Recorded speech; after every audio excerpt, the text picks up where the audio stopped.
گلی مسلمانا شش مه روژا دشنبه ایواری برعت قندیلیا 6 مارت pazartesi akşamı yani pazartesi salıya bağlayan gece ber'at kandilidir.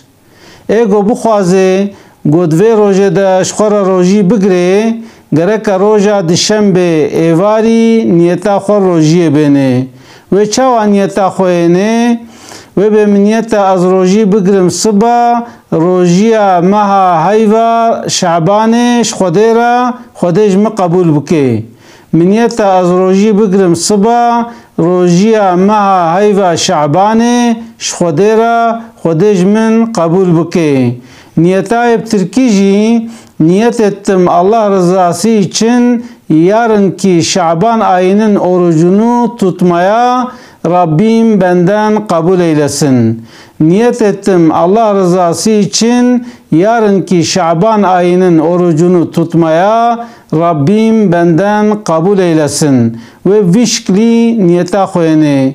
Peygamberim aleyhisselam de hakkı ve şevede gotiya evara ve bizikru ibadet derbas bikin. Yani roja dişembe evari ve kandiliş xora kutlamış bikin. Ve ne çağa kutlamış kin? Ve ne be Allah, Allah, Allah, Subhanallah, Subhanallah, Elhamdülillah, Elhamdülillah.